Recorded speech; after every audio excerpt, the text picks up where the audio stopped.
증여 추정 및 의제에 대해 설명하겠습니다. 증여 추정은 증여 내용이 명확히 입증되지 않아 어려운 경우 입증 책임을 납세자에게 전가하는 절차입니다. 배우자, 직계 등의 양도한 재산의 증여 추정은 다음과 같습니다. 만약 3년 이내에 우회양도가 발생하는 경우 증여 추정이 가능합니다. 다만 경매, 공매, 파산, 증권시장에서 주식을 매매한 경우 또는 대금을 받은 경우와 같이 양도 사실이 명백히 인정되는 경우는 제외됩니다. 재산취득, 채무상환, 차명계좌 등의 증여 추정은 다음과 같습니다. 입증은 양도, 상속, 증여 등을 신고한 경우 또는 재산의 처분 내역과 같은 증거를 제시하는 것을 의미합니다. 10년 내에 채무상환액이 5천만 원 이하인 경우 자금 출처를 소명하거나 80% 이상을 입증하고 2억 원보다 적은 경우에는 제외됩니다. 입증되지 않은 증여 재산 가액은 취득 재산 또는 상환 금액에서 소명 금액을 차감하여 계산됩니다.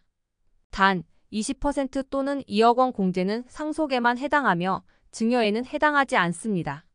판례에 따르면 수증자의 자력 부족뿐만 아니라 증여자가 상당한 재력을 가지고 있다는 것도 과세 당국이 증명해야 한다고 합니다. 또한 부부간의 입출금 내역은 공동생활의 편의나 생활비 등 여러 가지 원인이 있을 수 있으므로 추정되어도 증여 추정으로 보기 어렵다는 판례도 있습니다. 증여의제란 명의신탁 재산에 대한 증여세를 부과하기 위한 규정입니다. 이 규정에 따라 다음과 같은 사항들이 적용됩니다. 명의신탁 재산 증여의제의 경우 실질 소유주에게 증여세를 과세합니다. 이 규정은 등기와 명의개서 등을 요구하는 자산에 적용되며 이는 토지와 건물을 제외한 자산을 말합니다. 만약 해당 자산을 명의자로 등기하고 이를 조세회피 목적으로 이용하는 경우에 증여세를 부과합니다. 다만 조세회피 의심이 없고 신탁 자산이 등기되어 있거나 비거주자의 재산을 대리인의 명의로 등기한 경우에는 배제될 수 있습니다. 또한 이 추정은 해당 자산을 매매하거나 상속 후 신고한 경우에는 배제됩니다. 다만 경정할 것을 알고 신고한 경우는 조세회피 혐의가 있는 것으로 봅니다. 증여의제 시기는 등기와 명의개서 등을 한날을 의미합니다. 그러나 만약 실질 소유자가 해당 자산을 등기하지 않았다면 다다음 해의 연초로 간주됩니다. 증여세를 체납으로 다른 재산으로 충당 부족할 경우 명의이체 재산도 체납 처분 가능합니다. 만약 주주명부 또는 사원명부가 없는 경우 증여 및 양도신고서의 소유권 이전일 또는 주식 상환명세의 거래일을 증여일로 간주합니다. 즉, 명의신탁 재산에 대한 증여의제는 실질 소유주에게 과세하며 조세회피 여부와 신탁자산의 등기 상태 등을 고려하여 부과 여부가 결정됩니다. 다음은 관련 판례들에 대한 내용입니다. 장래 조세회피 가능성만으로는 조세회피 목적으로 볼 수 없습니다. 조세회피 여부는 과세 당국이 입증해야 하며 사소한 조세 경감은 조세회피로 보지 않습니다. 명의신탁이 명의자의 의사와 상관없이 행해진 경우에는 조세회피로 보지 않습니다. 실질적으로 주식이 분할되는 경우 증여의제가 적용되지 않습니다. 명의수탁자에게 비례하여 배부된 무상주는 증여의제가 적용되지 않습니다.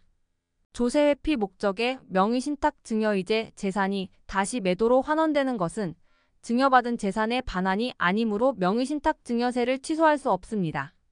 증여재산의 반환 규정은 명의신탁 재산에도 적용될 수 있습니다. 명의자의 등기가 강행법규 위반이라고 해도 명의신탁은 무효가 되지 않습니다. 최초 명의신탁 증여세가 부과된 후 매도 대금으로 다시 명의신탁을 하는 경우 증여세를 과세하는 것은 과도하여 두 번째 이유는 명의신탁으로 보지 않습니다. 자회사의 명의신탁을 받은 자가 모회사 주식을 다시 명의신탁한 경우 증여의제가 적용되지 않습니다. 합병 시 구주식 명의신탁을 받은 자가 신주식도 명의신탁하는 경우 증여세가 과도하게 부과될 수 있으므로 증여의제가 적용되지 않을 수 있습니다. 기명식 전환채권이 증여의제가 되고 주식으로 전환된 경우 증여의제가 적용되지 않습니다. 특수관계인과의 거래 이익증여, 일감몰아주기라고도 불리는 내용은 다음과 같습니다. 특수관계인과의 거래 이익증여는 다음과 같이 정의됩니다. 특정 법인과 해당 법인의 지배주주 및 지배주주의 친족이 연도 말 기준 한계 보유 비율을 초과하는 경우는 법인 간의 거래에서 정상 거래 비율을 초과할 때 발생합니다. 특수관계 비율은 중소기업 10%, 중견기업 3% 또는 이외 기업 3% 이상의 지분 보유 비율을 나타냅니다. 과세제외 매출액은 중소기업 간 거래, 수혜법인 50% 이상 미만인 경우 주식 보유 비율 곱한 금액, 지주회사 관계, 법률에 따른 매출, 수출 목적, 프로스포츠 구단 운영 목적, 공공기관 관련인 경우를 의미합니다. 증여의 시점은 사업 연도 종료일이며 신고 기한은 증여 후 6개월로 정해져 있습니다. 특수관계인과의 거래 이익 증여를 계산할 때는 일감 몰아주기로 얻은 이익을 특수관계인 비율 및 보유 비율에 따라 계산합니다. 영업손익에서 산출세액을 차감한 금액에서 특수관계 비율과 보유 비율을 곱하여 계산합니다. 배당이 있는 경우 증여의제 이익에서 배당받은 비율을 차감한 금액으로 정산하며 양도소득이 있는 경우 취득가액에 증여의제익을 더하여 계산합니다. 과세 문제로는 미실현 이익 과세, 계약 원칙 위배, 영업이익 산정 문제 등이 있습니다. 특수관계법인으로부터 제공받은 사업기의 이익과 특정법인과의 거래 이익에 대한 내용은 다음과 같습니다. 특수관계법인으로부터 제공받은 사업기의 이익은 다음과 같이 정의됩니다.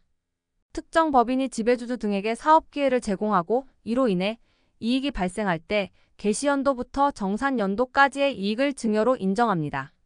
이를 계산하기 위해서는 영업이익과 주식 보유 비율을 고려하며 법인세 납부 상당액을 고려하여 연간 이익을 계산합니다. 영업이익의 주식 보유 비율에세 법인세 등을 차감하고 1년으로 환산 후 3을 곱한 값을 적용합니다. 증여 시기, 신고기한 및 배당소득의 이중과세 조정은 일감 몰아주기와 동일하게 적용됩니다. 정산의 경우 법인세 신고기한부터 3개월 말까지이며 영업이익의 주식 보유 비율에서 해당 기간 법인세 상당액을 차감한 금액으로 계산되며 3년간 배당소득 상당액을 공제할 수 있습니다. 특정 법인과의 거래 이익은 다음과 같이 정의됩니다. 특정 법인과의 거래에서 1억 원 이상의 이익이 발생하고 이로 인해 증여이익이 발생할 경우 해당 이익을 증여로 인정합니다. 이를 계산하기 위해서는 증여이익에서 산출세액 상당액을 차감하고 주식 보유 비율을 적용합니다. 거래일을 증여일로 하며 신고기한은 법인세 신고기한부터 3개월 말로 정해져 있습니다.